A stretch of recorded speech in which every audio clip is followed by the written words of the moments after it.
So again, you mentioned Ryan, who owns the gym, approached you about becoming a personal trainer. So at that time, you were just working out. Yeah, pretty much. I was always into working on myself. So when her son, who actually had the gym being his brainchild, pretty much approached me about working, I said, yeah, sure. I mean, I've always been in the gym for the last 10 years, whatever the case is. Might as well get involved a little further. And at the time, I had returned from school and was looking for a job. There were no jobs available, pretty much. So I was like, okay, you know what? Let me dive into this thing, see what happens. So I was there and just enjoying the atmosphere of being in the gym all the time, seeing people train, working on my own training, being there all the time. And she said, why don't you just become a trainer? I said, So my initial idea, to be honest, it was a selfish idea, was just to really do the course and get more knowledge for myself to develop my own physique, realistically. And then, of course, it branched off into me trying to help others as well. So you mean, even after she offered you, your thoughts was, well, hell, this can help me? Pretty much. And then we all want to become the best versions of ourselves, full stop.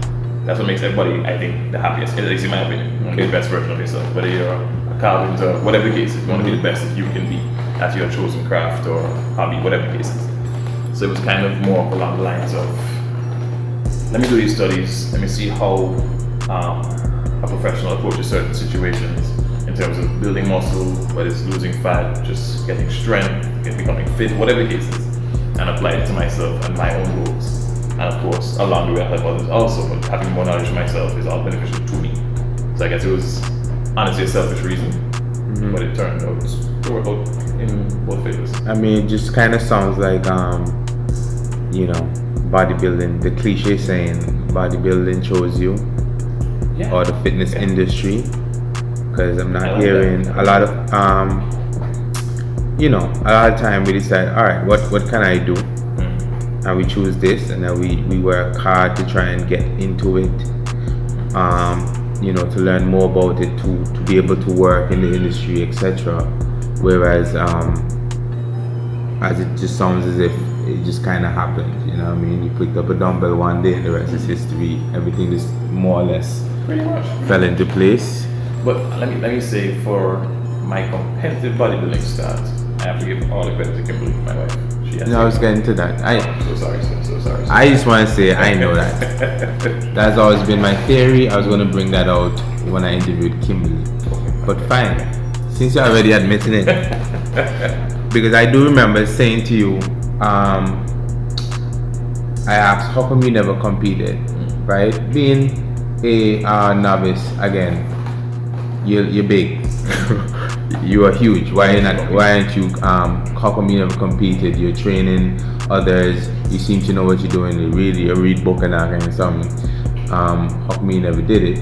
Your response was something like, "You need to learn more, and you don't have a package that you want to present."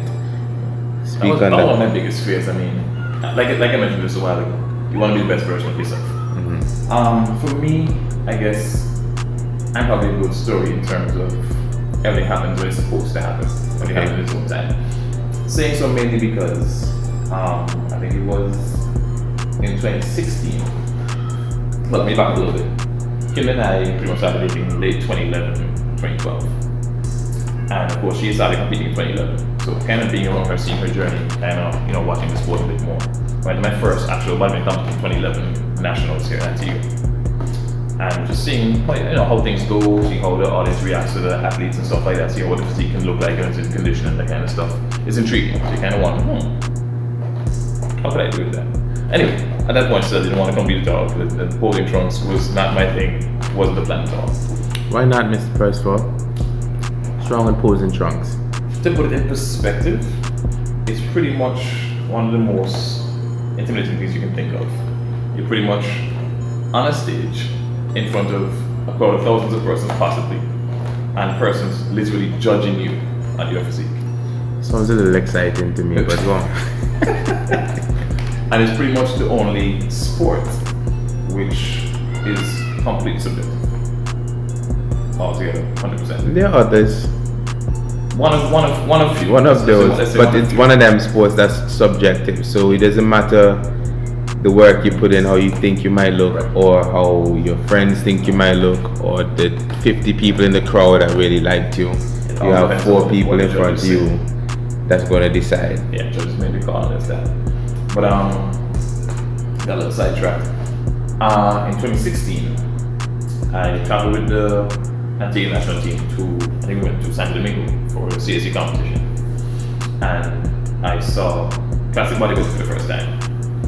And this is when one of our local competitors, Alfred Jarvis, represented us down. They did very well. I think he took 4th place.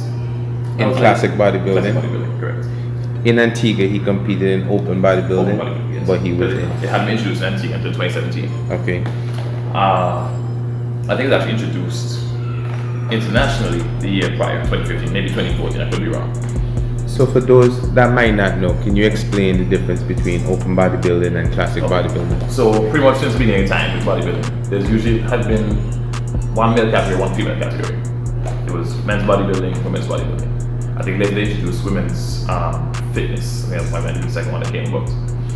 And then for persons who don't aspire to have the huge muscular physique that people can see from afar and say, oh, I don't like how he looks, he's too big, blah, blah, blah.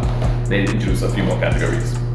So they started first with men's physique, which is typically termed the board shorts category. So it's like a fit, healthy beach body look that they're looking for. Shortly after that, they choose classic bodybuilding, which of course is, the criteria is the same for classic as it is for open bodybuilding. However, you have a height to weight restriction. Okay. So they're not looking for a mass monster, a huge person with just body muscles all over. It's a case where if you're a certain height, you can't carry more than a certain amount of mass on your frame. But they want it pleasing to that structure. So when I saw that introduced, I was like, you know what? That's something I can do. Because typically, at my height, 5'11", pretty much 6 feet, an open bodybuilder should be roughly about, I would say minimum 240 pounds on stage, which is a lot of size. Mm-hmm. And that's something that I have no interest at all in becoming. That's a bit too big for my liking, personally. The amount of food you have to eat to sustain that is ridiculous. So I thought that I naturally have a decent structure with a smaller waist. My shoulders aren't the broadest, but a good structure could be taper to possibly do well in classic. Mm-hmm. So I saw the guys and I'm like, okay, well the guys, at the comments look really, really good. And I said, I can compete with these guys, but I think I can, do myself some justice and have very good physique to the stage.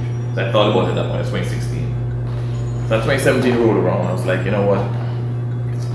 I should do it this year. If I don't do it this year, I'll do it again. So we give it a try this one time. And Kimberly was, of course, pushed behind me this entire time since probably 2015, saying I should compete. He tried to fill out the form and put my signature on it and submit it. So I get some extra pressure externally to compete. But so in 2017, I decided to try classic bodybuilding. And I was the first classic bodybuilding champion in Antigua and Barbuda. Myself and Alfred Jarvis competed. Mm-hmm. And then I traveled over to Barbados to the Darcy Metros and was able to win down there as well too. So that's where my career started, so to speak. Wow.